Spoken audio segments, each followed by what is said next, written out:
What happens when the cruise lines make changes that affect future cruises? This past week, Royal Caribbean made a change to the Perk package on the Oasis Class cruise ships, and it's got some cruisers a little out of sorts because they already have these cruises booked. In today's episode, let's talk about what happens when things change on a cruise that you have booked in the future and how the cruise lines handle it.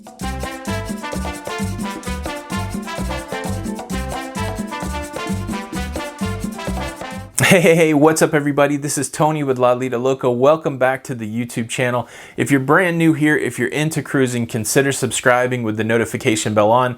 That way you don't miss out on any of our content. So the change that happened with Royal Caribbean last week is they removed their Dine, Drink, and Discover package. And this was a package that really was an incentive to book an interior balcony. Now the Oasis Class cruise ships, they have a unique configuration where not only do they have balconies that face outward to the sea, but they also have balconies that face inward to some of the great venues that they have on these Oasis Class ships. They have two types of interior balconies. There's an area called Central Park, and they have balconies that overlook Central Park. And then there's also a boardwalk area on the cruise ships where they have carousels and a big kind of boardwalk themed area. They have balconies that face that boardwalk themed area. And so to really incentivize people to book these cabins, they offered this Dine, Drink, and Discover package. And the way that it worked is this: if you booked a Central Park or a Park View balcony, you got, for the Dine, you got a lunch for two at, there was a list of specialty restaurants, Sabor, the Italian place, depending what was on the cruise ship, you could get lunch for two there. They put a bottle of red wine in your room as an incentive part of the drink part of that. And then the Discover is they took you to the casino and they gave you a private free gaming lesson.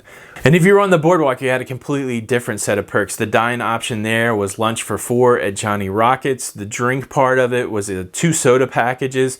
And the Discover was a exclusive private rock wall climbing session.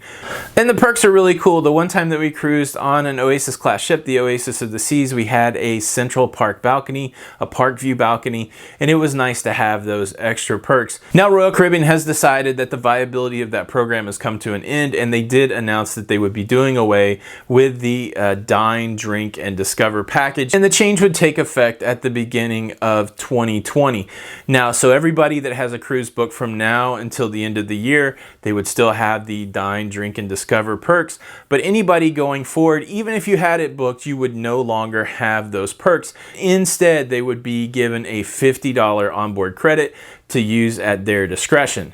Now, as you can imagine, people that had this booked in the future, and maybe it was a reason they booked an interior balcony was because of this perk program, they got pretty vocal about it. And a couple days after the initial announcement, Royal Caribbean came back and said, look, we will honor anybody that's been booked beyond 2020. And what they said is people that are booked past the beginning of next year can do one of two things. They can take the $50 onboard credit, or they can leave their perk just the same. And they put a cutoff date. Anybody booking a cruise after September the 18th, 2019 will not get the perk. So if you're already booked, the good news, if you want the perk, you can have that, but you have the option of taking the $50.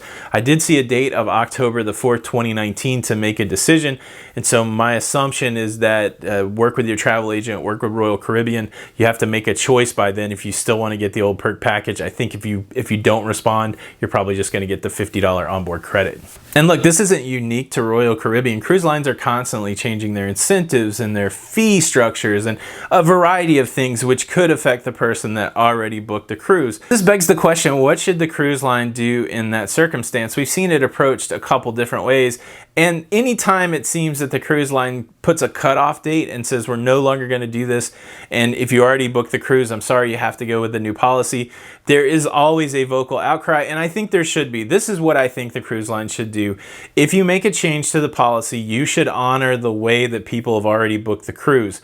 So you make a cutoff date, kind of like what Royal came back and did in the second part. You say, look, after this date, this is the policy going forward. However, if you already have a cruise booked, we will honor the old system. I can see it from the cruise line line's perspective, you want to be able to make a change, execute on that change, and then not think about the old policy anymore. Let's think about Royal Caribbean. They want to make the change, they want to announce the change, they want to get to the end of the year, and then they don't ever want to have to think about Dine, Drink, and Discover again. They want to take it out of their computer systems.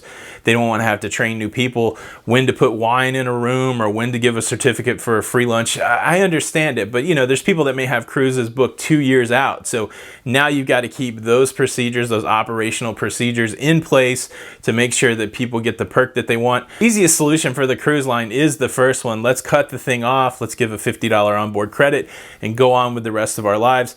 But it is a little dismissive of the people that already booked the cruise, and I'm glad they came back and they're going to honor that. So it's probably going to be a little bit of headache for them as they try to move out of these policies. But that's the interesting thing about cruising. It's a long-term game. You can book cruises way out in advance, and I do think the right move is for cruise lines to grandfather these policies. I'm glad that that is the way that Royal Caribbean went, and we see it with other cruise lines doing that also. But that's just my opinion. I do think that the grandfathering is the way to go. Do you have a different perspective on that? Let's continue the conversation in the comments.